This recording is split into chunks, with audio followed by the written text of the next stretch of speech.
এমন এক জামানায় আছি সবকিছুর ইসলামী রূপ বের হয় কয়েকদিনের মধ্যে। ইসলামিক মিউজিক, ইসলামিক সংস, ইসলামী মদ, ইসলামী পতিতালয়। জানেন না ইসলামী পতিতালয় আছে, আসলেই আছে। ওই মিশরে, ইরানে, ইরাকে, এই জাতীয় কিছু দেশে আমরা শুনেছি, গিয়ে দেখার এখনো তৌফিক হয় নাই, যে সেখানে নিকাহে মুতা, কন্টাক্ট বিয়ে, কন্টাক্ট ম্যারেজ, নির্দিষ্ট সময়ের জন্য নির্দিষ্ট টাকার বিনিময়ে 2 রাতের বিয়া, 3 রাতের বিয়া, 1 সপ্তাহের বিয়া। তো নাম তো বিয়া, কামে কি বুঝেই তো আসে। হোটেলে ঢুকবে, যে কয়দিন থাকতে মনে চায় থাকবে, ওই কন্টাক্টের জন্য বিয়ে, ব্যাস তার বের হওয়া শেষ, বিয়ে এক্সপায়ার্ড ডেট হয়ে গেছে, বিয়ের মেয়াদও শেষ, এবার আরেক খদ্দের খুঁজতে থাকবে। তো এগুলো হয়ে গেছে ইসলামী পতিতালয়। তো এরকম দুনিয়াতে সব কিছুর ইসলামী ভার্সন বের হতে শুরু করেছে। তো এখন বাংলাদেশেও সব কিছুর ইসলামী করার যে প্রবণতা শুরু হয়েছে, আল্লাহ মাফ করুক, আল্লাহ মাফ করুক, এখন ইসলামী শোভাযাত্রাও চালু হয়ে গেছে। আগামীতে আরো কত কিছুর ইসলামী হবে আল্লাহ ভালো জানে। আপনি বলতে পারেন সমস্যা কি হুজুর? সমস্যা কি হুজুর? সমস্যা 2 জায়গায়। 1 নম্বর সমস্যা হলো, আপনি হয়তো ইসলামী নাম দিয়ে ভালো কাজই করবেন, হয়তো কোরআন তেলাওয়াতি করলেন, হয়তো জিকির আজকারি করলেন, হয়তো তাসবিহ তাহলিলি পড়লেন, কিন্তু মুশরিকদের দিবসটা, মানে দিবস যাপনটা কিন্তু ঠিকই জিন্দা থাকলো।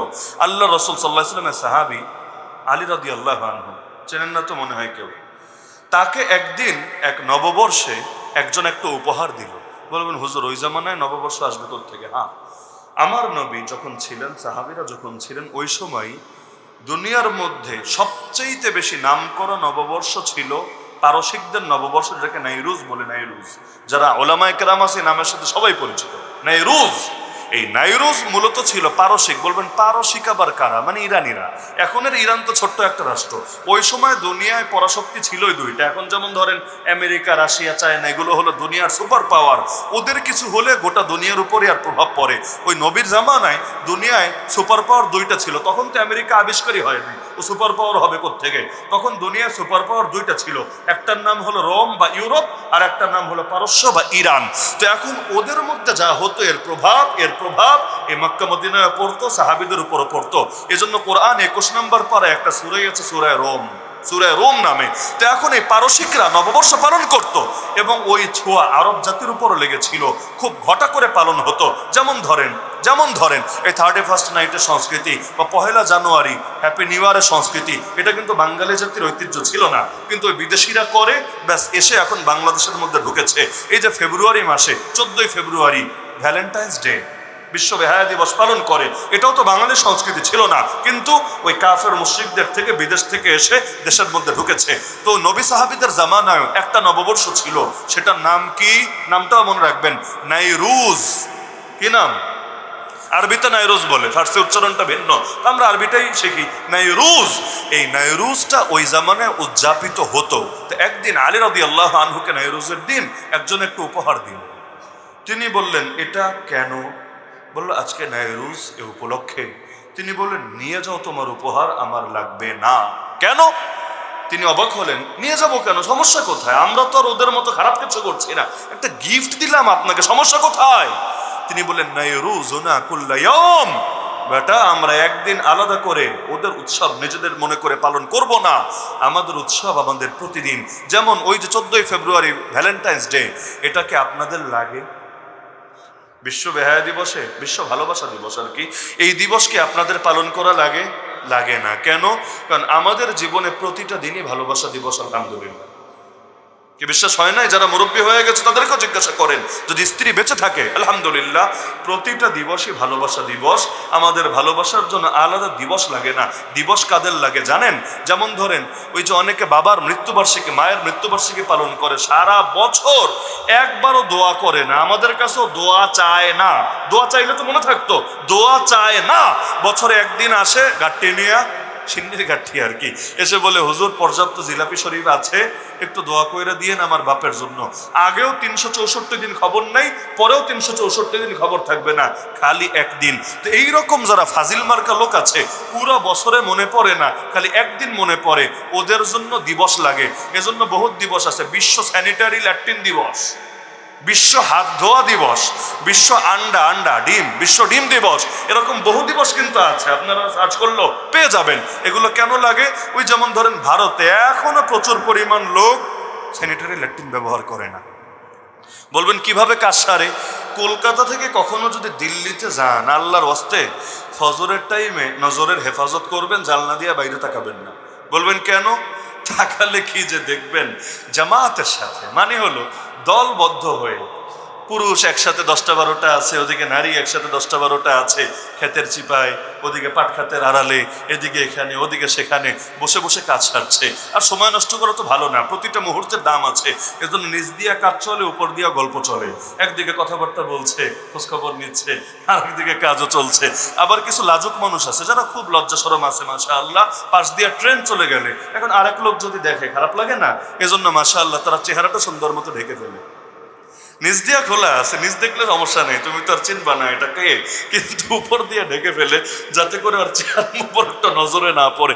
কত তামাশা যে দেখা যায় শুধু ট্রেন লাইনের, ট্রেনে গেলে। আর বাকি পুরো দেশ তো আছে, তো ওদের জন্য আলাদা দিবস লাগে, ঠিক আছে, যে তোরা বেটা একটা দিন উপলক্ষে একটু সচেতন হ, একটু বাথরুম টাথরুম বানা, বাড়ির মধ্যে একটু প্রস্তুতি নে।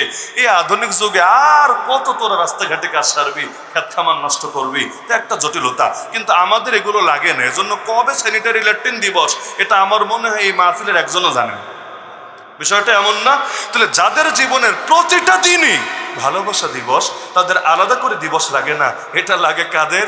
এটা লাগে হলো ওই বাটপারদের, ওই লুচুদের, যারা তাকে স্ত্রীর অধিকার দিতে রাজি না, কিন্তু নির্দিষ্ট একটা দিনে যদি শিয়াল মুরগিকে কাছে পেয়ে যায়, খুব একটা তো খারাপ না। হালতটা এমন হয়ে গেছে না, এজন্য শিয়ালরা মুরগিরা তাশকিল করে। আর কতকাল বন্দি থাকবে? তোর একটা জীবন আছে, তোর স্বাধীনতা আছে, আন্দোলন কর। যে আমাকে সন্ধ্যা হলে এই যে এভাবে ঘরের মধ্যে বেঁধে রাখো, এটা আমার স্বাধীনতায় হস্তক্ষেপ হচ্ছে।